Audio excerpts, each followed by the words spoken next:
ایک واقعہ ایسا ہے کہ میں کیا بتاؤں, میں جب بھی سوچتا ہوں اس کے بارے میں میری آنکھ میں آنسو آ جاتا ہے. اچھا.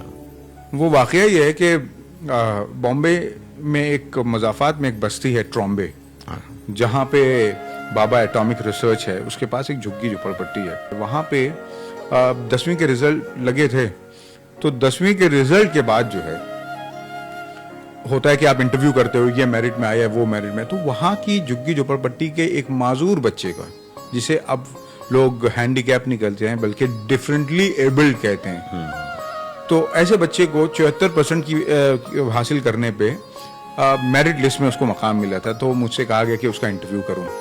میں گیا, میں اس کے انٹرویو کے لیے, تو میں نے دیکھا کہ وہ بچہ اتنا ڈسیبلڈ تھا کہ وہ خود سے چل بھی نہیں سکتا تھا, وہ رینگتا تھا, دونوں پیروں سے اور دونوں ہاتھوں سے معذور تھا وہ, اور آئیڈیل اسکول میں پڑھا ہوا تھا. اس کا باپ بڑھئی تھا, کارپینٹر. تو میں اس کو دیکھا, میں نے اس سے پوچھا کہ یہ بچہ جو ہے وہ اسکول کیسے جاتا ہے؟ تو کہنے لگا کہ میں لے کے جاتا ہوں اسے. میں نے کہا کیسے؟ اس کی ایک بہن بھی تھی, وہ بھی معذور تھی. تو بولے کندھے پہ ڈال کے. میں نے کہا روز؟ تو بولے ہاں. بولے پہلے میں دوسری اگر کام کرتا تھا, لیکن اس کے بعد پھر جب بچوں کو اسکول کا معاملہ ہوا تو پھر میں نے کہا کہ نہیں, میں بچوں کو کہ اسکول کا نقصان نہیں کروں گا, میں اپنے گھر کے پاس ہی میں کام کرنے لگا, اور جب اسکول کا وقت ہوتا ہے پہنچاتا ہوں اور لے کے آنا میری ہی ذمہ داری. میں نے کہا 10-12 سال سے مسلسل آپ کر رہے ہیں؟ بولے ہاں روز کر رہا ہوں. میں نے کہا آپ کو بوجھ نہیں لگتا؟ کہا نہیں. بولے مجھے تو ایک عجیب سی خوشی ہوتی ہے, میں بچوں کو جب آتے دیکھتا ہوں, جب تھکا دیکھتا ہوں, جب خوش دیکھتا ہوں, تو بولے وہ تو میری زندگی کی غذا ہے. بے شک.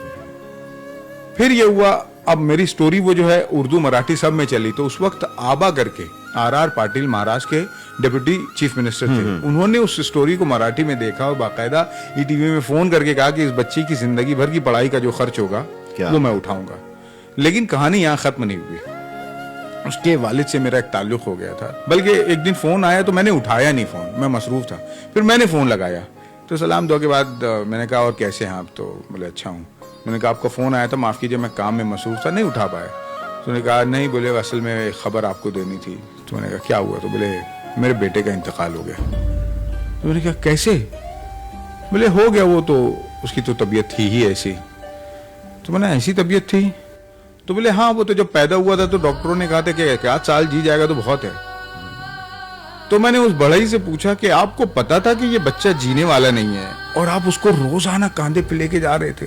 میں نے کہا عموماً یہ ہے کہ ماں باپ کے دل میں ایک لالچ تو ہوتی ہے کہ میں بچوں کے پیچھے محنت کر رہا ہوں تو میرا بچہ بڑا ہو کر کے کامیاب ہوگا تو میرا آخری وقت میں میرا سہارا بنے گا. آپ کو تو پتا تھا. تو اس بڑھئی نے مجھ سے یہ کہا کہ امتیاز بھائی, کیا صرف اس لیے کہ میرا بچہ معذور ہے اس کو تعلیم سے محروم کر دوں میں؟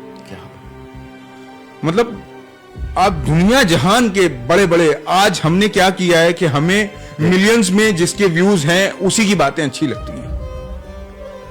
کتنی بکواس بات کر کے وہ مرسیڈیز BMW میں گھوم رہا ہے تو ہمیں لگتا ہے کہ یہی سچا موٹیویشنل اسپیکر ہے. آپ کے آس پاس کہانیاں بکھری ہیں. اس بڑھئی نے مجھے بتایا کہ تعلیم کا تو یہ مقصد ہے کہ آدمی پڑھے, نوکری, اور دیکھیے نوکری کو تعلیم کی ضرورت ہے, تعلیم کو نوکری کی ضرورت نہیں, سوال ہی نہیں.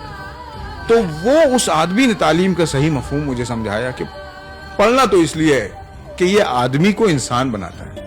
بے شک. اس بڑھئی نے جو ہے وہ واقعی مجھے بتایا کہ بہت بڑی بات تعلیم کیا ہے. کیا بات. تو میں جب بھی اس کے بارے میں سوچتا ہوں مجھے لگتا ہے کہ شاید ہم لوگوں نے, اب دیکھیے نا وہ اتنا معذور بچہ ہے, اس کو باپ روز آنا لے کے جا رہا ہے. آدمی محنت کرتا ہے تو اس کے سلے کی تمنا کے لیے کرتا ہے, اور باپ کو پتا ہے کہ کچھ ہی دن کا مہمان ہے. اور میں یقین کے ساتھ کہتا ہوں کہ یہ ہر ماں باپ کے لیے سیکھ ہے. اچھا کس سے آپ توقع کریں؟ اب مجھے یقین ہے کہ ان کو جو اجر ملنا ہے وہ وہاں تو یقیناً ان کو بہترین اجر ملے گا. بے شک.